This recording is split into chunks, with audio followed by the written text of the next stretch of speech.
Good morning. It's good to see everybody here. I was kind of looking at the news on the way in, and I've got a slide in the deck on Amazon Fresh. So I don't know if everybody saw the news that Amazon has actually launched today in Birmingham in the UK. So they've got 20 products that they're delivering through Amazon Fresh. I've got some content on that a bit later, but they obviously delivered 200,000 products in the US market. So they've got a ways to go, but they're starting off in Birmingham in the UK, and it's interesting to me that they're entering the UK market because the grocery sector here is, I don't know if some people might say bananas, but it's very competitive. It's a highly competitive market, and it's interesting to think about why would Amazon enter this market, and I'll try to provide some context as to why they might be doing that. So I just thought that was an interesting way to kind of go into the talk, but specifically what I'm going to cover today are some general trends in tech that Google sees.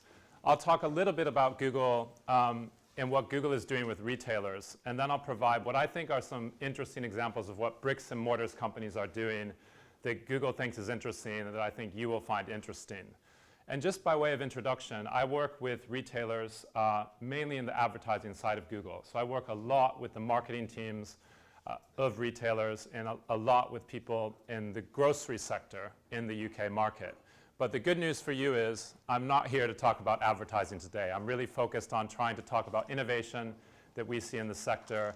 There's quite a bit in the talk around how we see inventory feeds integrating tightly onto mobile. So there's quite a bit around mobile and really the opportunity to take the data that we all have and use that data to create a better customer experience. So I'll focus on that quite a bit. But going into some broad trends, some of this you may be familiar with. At Google, we see more than 100 billion searches every month. So obviously that means there's a tremendous amount of data out there. If you look at a heat map of internet connectivity around the world, you see we're in kind of a green spot on this map. So there's a massive opportunity for us to take advantage of data that's out there, that's available to us today, and to think about how we can do that better on mobile. I'd also call out that some of the darker spots on the map here are changing really fast. If you look at some of the spaces in Africa, you see mobile taking off. So Africa, as we all know, is mobile first. So we see markets where in the UK, we've got more than 50% of searches happening on mobile now. In some places in Africa, it's well over 80%. So it's pretty much skipped over, leapfrogged the desktop. It's going to mobile, right? So I think this map is changing very fast. And again, for those of us looking at entering new markets, it's something we need to keep in mind because why should we have a desktop strategy when some of these markets, in essence, are essentially 100% on mobile? So thinking about some of the trends, the one that I just mentioned, we know that many markets are seeing more than 50% of the searches at Google on mobile. So that means that, again, the desktop is not obsolete quite yet, but we do see the vast majority in some markets of searches on mobile.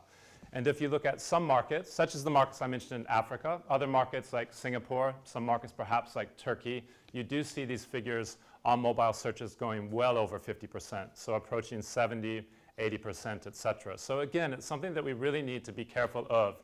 And we see a wide degree of difference in the way that different retailers approach this trend. Some retailers, because of legacy IT, because of legacy systems, it's difficult for them to switch and to have sites and services that are optimized for mobile. But I think it's really important when you look at the data and you look at these strong shifts that we're seeing around the world to try to deal with that the best we can. And we see a wide variety of approach and tactics here. Some people are doing it more slowly, and some people are doing it faster. So it's absolutely something that you should keep an eye out for and try to address as much as possible. Then in terms of the commerce side, we do see tremendous growth in people actually transacting on mobile. So you can see shopping searches have doubled in the last year, and we only expect this trend to continue. So again, if you're thinking specifically about the e-commerce side of your business, obviously there's a lot more shopping searches that are happening on mobile. So if we go into how Google is thinking about trying to help retailers and partner with retailers better in order to really help customers, I'll spend some time here, but then I'll give some examples of what retailers, especially bricks and mortar retailers, are doing to really address some of the trends that I've talked about. But thinking about that first, I want to show a video, and this is a video that Google showed at a conference in the US called the Retail Leadership Summit. So this is really a future vision that Google has. Some of the stuff that you see in the video, it's all confidential in theory, because some of this stuff is happening today, some of the stuff has not been announced yet. So no tweeting of things that you may see in the video, please. And a lot of them haven't happened yet or haven't been announced, but some of them have. And we'll talk about that in a minute. But I'll play, also the videos I'm showing today are a bit long, so I'm going to skip around a bit and show 1 to 2 minutes of each video because it's too much to show you guys lots of 5-minute videos. So here we go. Maybe you could say, like, what's your top 10, and we could, you know. Maybe you could say, like, what's your top 10, and we could, you know. You ever go camping? Oh, yeah, all the time. We should go. Maybe this weekend. Well, I'm pretty outdoorsy. Okay, let's do it. You never go camping. Okay, Google. What do I need for a camping trip? Here are some recommended must-haves for a camping trip from your favorite stores. The shirt in this image is available in your size. And here are 2 visually similar items.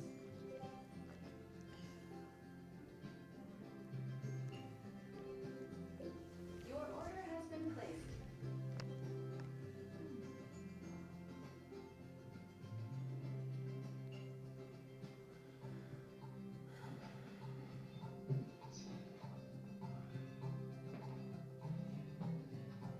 Do you need camping stuff I can borrow?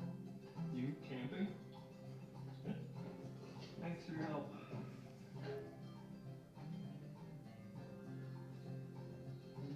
Of course.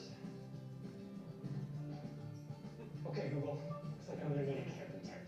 Here are the highest rated camping tents. Which one's the easiest to set up? This North Face tent is the easiest to assemble based on 72 user reviews. How big is it? The tent is 35 by 85 inches, built to fit 2 people. It is available at REI, one of your favorite stores. 6 of your friends purchased from REI in the past month. Okay. It can be delivered today, or you can pick it up at an REI store 4.5 miles away. This location also has a variety of sleeping bags and lanterns for your trip, and they're having a 1-day sale for members. Great.